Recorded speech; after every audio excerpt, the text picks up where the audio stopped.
Nigerians, it has become necessary for me to address you, having heard from many concerned Nigerians and having concluded a meeting with all the security chiefs.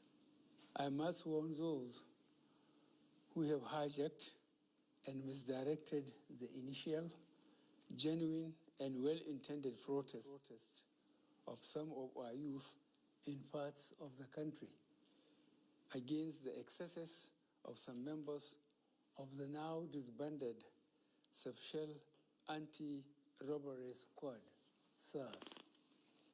On Monday, 12th October, I acknowledge the genuine concerns and agitations of members of the public regarding the excessive use of force by some members of SARS. The choice to demonstrate peacefully is a fundamental right of citizens as enshrined in Section 40 of our Constitution and other enactments. But this right to protest also imposes on the demonstrators the responsibility to respect the rights of other citizens and the necessity to operate within the law.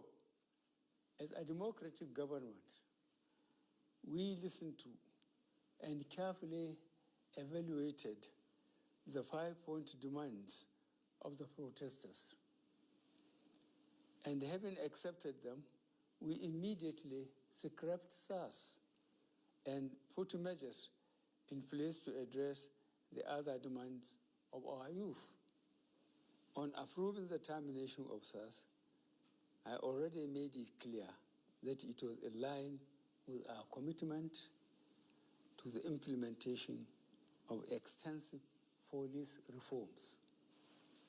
Sadly, the promptness with which we have acted seemed to have been misconstrued as a sign of weakness and twisted by some for their selfish, unpatriotic interests.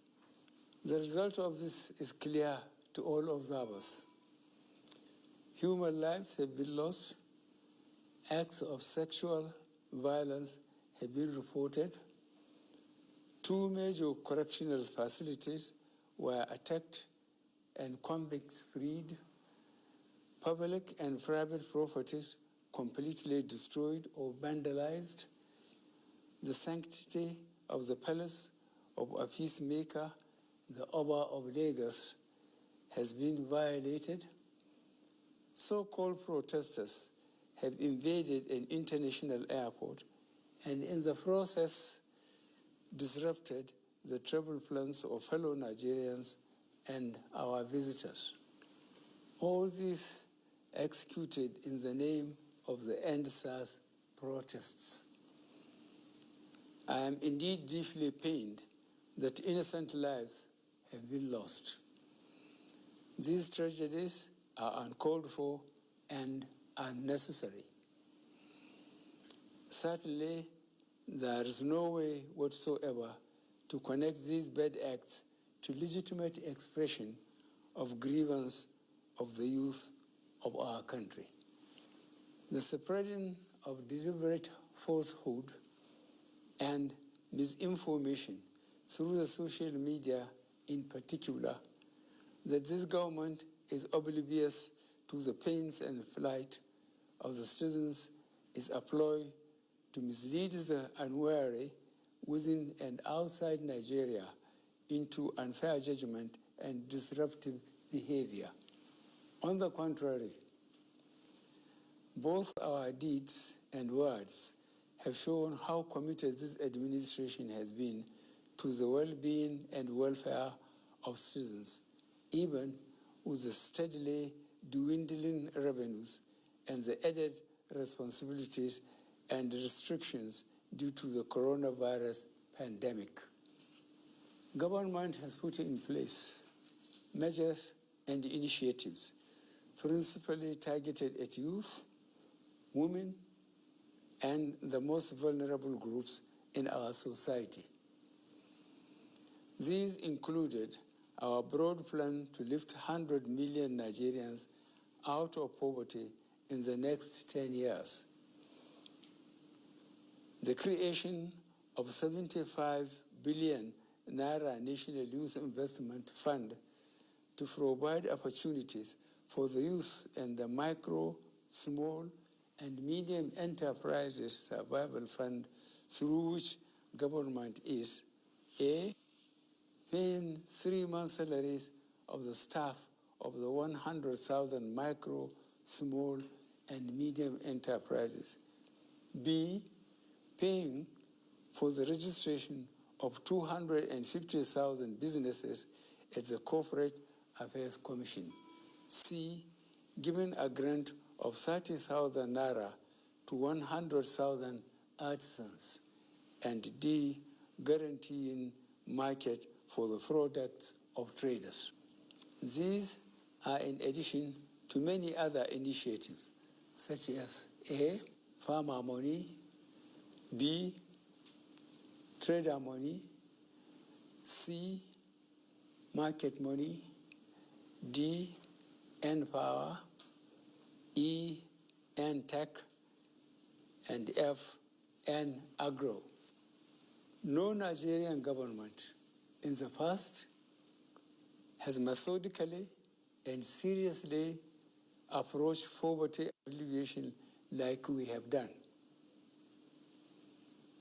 With regards to the welfare of police personnel, the National Salaries, Income and Wages Commission has been directed to expedite action on the finalization of the new salary structure of the members of the police force.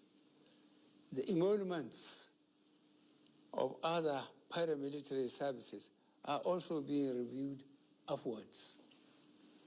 In order to underscore the importance of education in preparing youth for the future, this administration has come up with a new salary structure and other incentives for our teachers. Let me, at this point, reaffirm the federal government's commitment to preserving the unity of this country. We will continue to improve good governance and our democratic process, including through sustained engagement. We shall continue to ensure that liberty and freedom, as well as the fundamental rights of all citizens, are protected.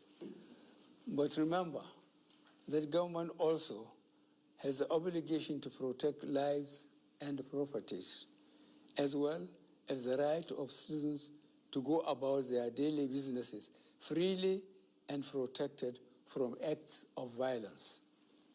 To our neighbors in particular, and members of the international community, many of whom have expressed concern about the ongoing development in Nigeria, we thank you and urge you all to seek to know all the facts available before taking a position or rushing to judgment and making hasty pronouncements.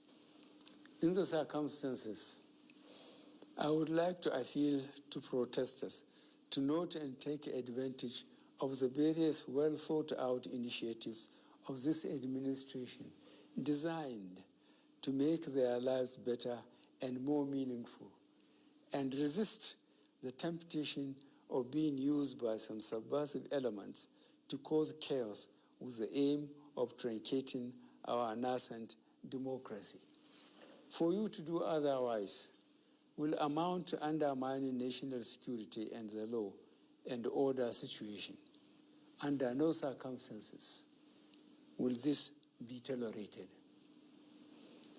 I therefore call on our youth to discontinue the street protests and constructively engage government in finding solutions. Your voice has been heard loud and clear, and we are responding. And I call on all Nigerians to go about their normal businesses and to enjoin security agencies to protect lives, and properties of all law-abiding citizens without doing harm to those they are meant to protect. Let me pay tribute to officers of the Nigeria Police Force who have tragically lost their lives in the line of duty. I would like to thank those state governors, traditional and religious leaders who have appealed for calm and restraint. I also thank youth leaders who have restrained their followers from taking the law into their hands.